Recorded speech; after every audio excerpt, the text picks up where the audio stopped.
Hot take, fresh off the break. Man's got you covered with a mid-rare steak.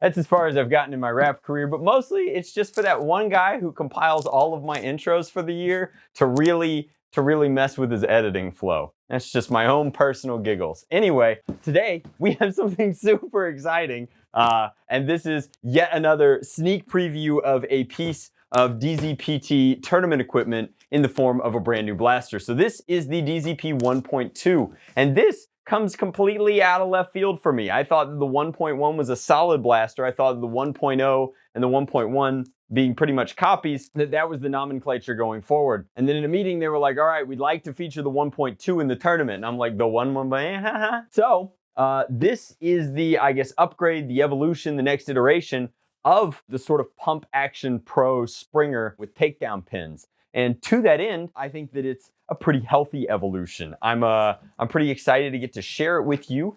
Here we go. So these are gonna ship, these special edition tournament blasters are gonna ship in these kind of brown cardboard boxes. And then the actual tournament edition boxes, which have really cool deco on the front of them, are protected inside. It's something that that Amazon could learn a lot from when they ship me my special edition Mandalorian blaster. All salts aside, these blasters look really great in their special edition packaging. I'm of course pretty fond of the PT logo, but you've also got the back kind of featuring a very clean representation of the contents inside. Now with no more lollygagging about it, let's go ahead and pop this and start explaining that this is not strictly a reskin or a reshell. This is a completely new blaster within the category, and kind of tells me that the 0.1 nomenclature is not for recolorations, but is kind of the spirit of the blaster, I guess. So that's what this is. This is the latest pump action spring powered Springer primary from the Dart Zone Pro line. Inside you've got instructions as well as their dart thing, but there's a lot going on in here and a lot of features that I think we haven't seen in other products before that are pretty compelling and I'd like to start running down. The most noteworthy and really exciting thing for me as an enthusiast of the hobby in here is that this is compatible with full-length darts, but does not include full-length darts. You'll note that it has 2 half-length magazines and an adapter, and while the blaster itself could handle full-length darts, it does not necessarily seem like it was designed or shipped with that in mind. So you get what appear to be 30 of the new Pro darts. These are bamboos with waffle tips, kind of a hybrid. Looks like you get some spare O-rings. This one's interesting. I think it's an identical copy of the spring that's inside, but this is a spare spring or a bonus spring. I look forward to making sure or finding out whether or not the springs we sell in Foam Pro Shop will work in this product. But this is interesting. They call this the quick release pin. This is that rubberized material attached to 2 of these pins, and then that's going to serve to connect this. So obviously, this one's got the takedown pins and the thumb screws in here. It's all mated so that it's much, much more flush, but if you wanted to take this down for travel, just real quick, I'll go ahead and break it down for you. The 2 thumb screws come out, and then the blaster separates. So this is the dart breech, as well as a full anodized barrel going through. It looks like it's anodized red, going into a muzzle brake that is attached. So this is not the standard, like you can't remove this or twist this off. This is mated to the blaster explicitly. Maybe we'll make a sleeve for it. There's a slight offset in where the prime attaches to the bolt effectively. There is not really a bolt sled. There are 2 heat set inserts in here, allowing you to attach to the bolt sled. This is interesting as a feature. This is a spring-loaded kind of dart guide, so to speak, so that your darts chamber more smoothly, more easily, more, I guess, accurately, because they're constantly being pushed down on top of the magazine to align them with the barrel directly. Pretty novel, and then obviously when it gets the plunger, or not the plunger, the pusher pushes into the breech, this piece pushes out of the way, which is why it's got the spring load on there to keep it out of the way. As far as this goes though, pretty easy to get this back together. You sort of align like that. And then in this case, I think that this is symmetrical, so you could go either way, but these 2 pins line up.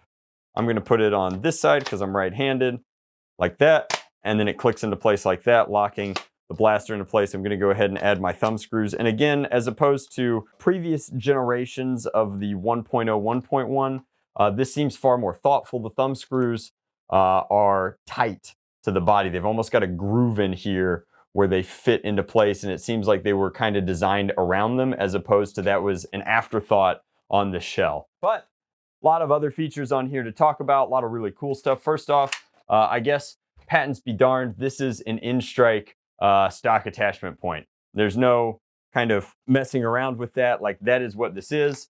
And in true, like, we just made it compatible with everything fashion that Hearthstone seems to be into recently.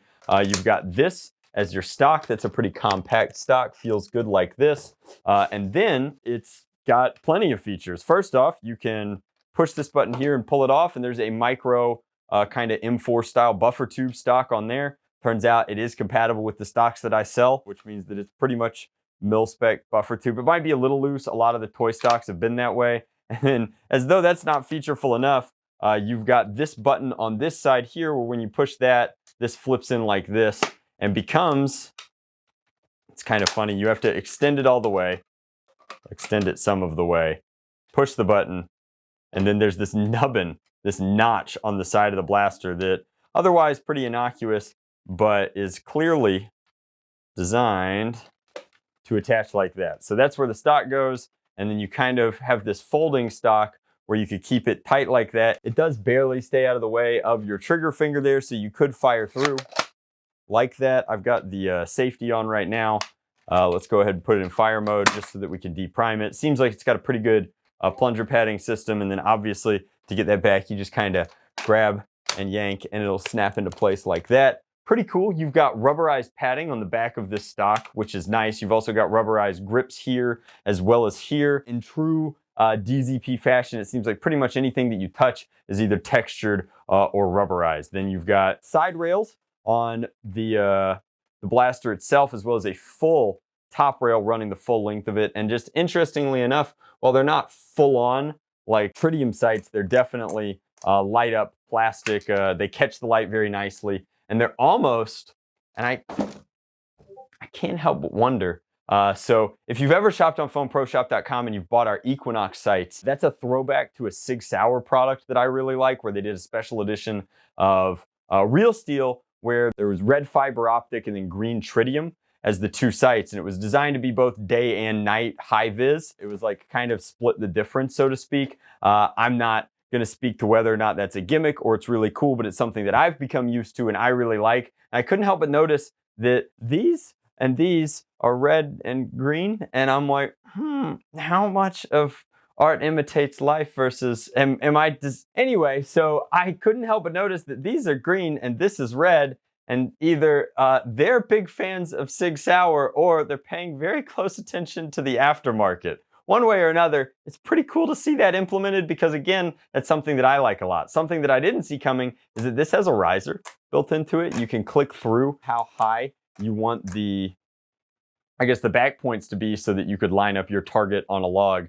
and adjust for elevation, or in this case, distance. Having the side rails on both sides of the barrel / the priming area is nice. Obviously, if this is where you want your optics, maybe this is where you want your laser or your torch. Either way, I think that that's a very thoughtful include, and also it's something that I don't get to design and 3D print now, which is both a really good thing for anybody who purchases this product, and it's also a little womp because I like modifying my stuff and making it truly my own. We have the same included, very nice, almost deluxe kind of goggles. I compared these to rec specs in my other video because that's what they feel like, but they are nice for those of you that need ocular enhancement. They slip right on top of that. So in a lot of cases, you know, some of your sunnies are going to be impact rated, and then you wouldn't need necessarily additional eye protection for foam flinging at the very least, but certainly something like prescription glasses, you would want something over them. And these are branded, which is something that a lot of companies seem to mess up. So they've got the Dart Zone Pro logo on the front,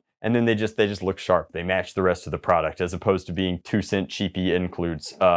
Overall, I think that it's a very ergonomic blaster. It's got, let me pull the adapter out here. It's got SBR vibes, certainly, in the form of, you know, everything from the folding stock and the the kind of tight nature and the breakdown of everything else in here. I mean, it's solid plastic. It's everything that we've kind of come to expect from the DZPT line, so to speak. The tournament edition is no different than the regular edition other than the packaging. I've been told that it's going to retail less than the Mark III, less than the 1.0 and the 1.1, so somewhere around that 110, 120 range. I have no idea what it's going to come in officially. I know that the special tournament edition is going to be available for less.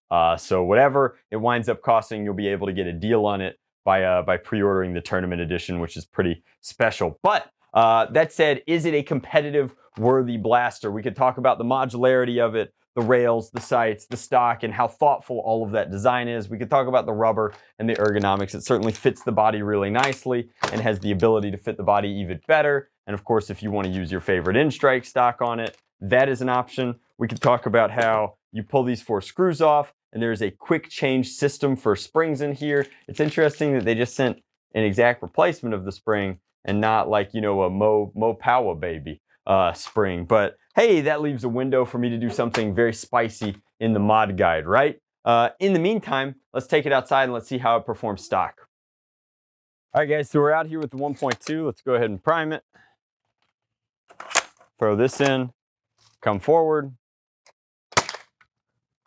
There's no way, right? That can't possibly be right.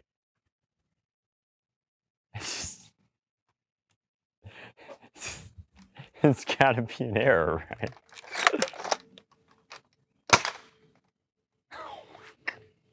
What did the 1.1 do? Yeah, it's fine. We'll either edit it out or we'll leave it in. Do you remember what the 1.1 did? It was like 170. That's 206 into 207. Is this a pro? Like, this is competition ready. What the heck? 206. It's not a mistake, dude. 204. Okay. All right. Okay. I understand. So the Talon compatibility is still good. These are brand new target darts or max darts, chili darts.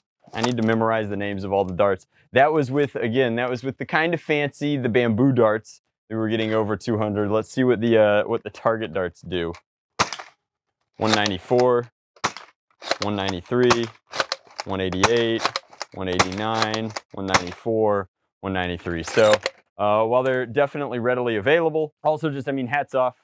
We're still using the same multi-mag well. I assume that means this will take katanas and talons very easily. This is one of the pseudo curvy talons. Let's do some downrange shots. I guess we'll start with the super hot pro darts, but whew, that is spicy. That's good to know for the tournament and balancing too. So I'm glad that we get to get this content out earlier. My gardenia, you're not supposed to trim a gardenia when they're growing and blooming like this, but I need it to stop blooming so that I can trim it because now I'm having a harder and harder time getting to my target. But let's go ahead and adjust some of our totally not Equinox sights here. I think this is max extension. So if you are tall, you might want to look into a slightly longer stock. But I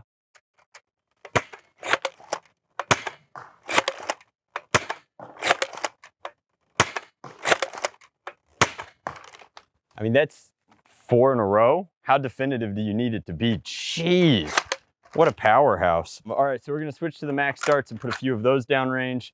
I do think that the Pro magazines have come a long way. I mean, truthfully, there's not a whole lot of footprint difference here. They're a little bit smaller than the curved talons, but the grip on them is significantly better. I definitely like these a lot. It seems like there's never gonna be a true victor to the magazine wars and everybody's gonna take it in a slightly different direction because it seems like every company wants to be proprietary, including Worker, which for a while was our generic.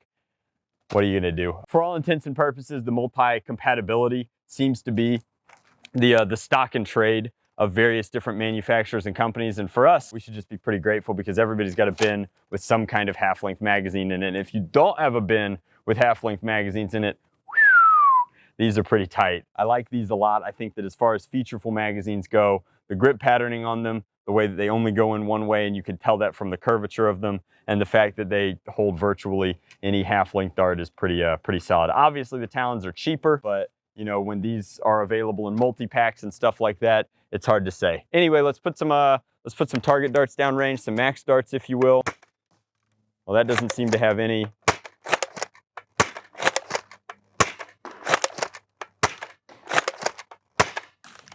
So that's 3 in a row once we were kind of dialed in. I mean, this is a competitive worthy out of the box springer.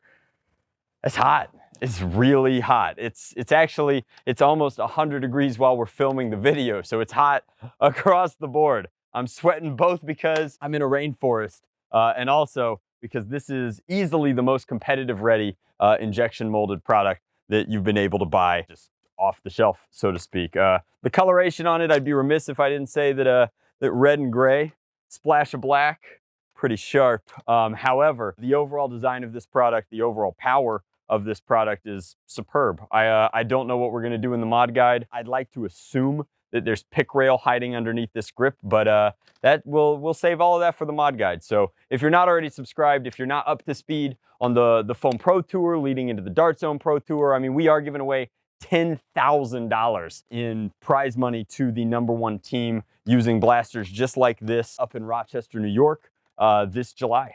So I'm very excited to talk more about that. I should have a live stream coming up here very, very soon. Information in the description box below about the Foam Pro Tour. I'll throw a link to the DZP website where you can start pre-ordering and picking up and looking into products like this. Anyways, I am stoked. I can't wait to see you guys in Rochester. The future looks very, very bright for competitive foam flinging. It looks great for product designed in that arena. And I'm really, really stoked to see who comes out on top. And of course, I'm going to be live streaming the entire event so that if you're interested in it and you can't make it out to Rochester for whatever reason, you're going to be missing a heck of a good time, but you'll be able to see all the action and see who the best players flinging foam right now are. But this thing is pretty sharp. Thank you guys so much for watching. Much love.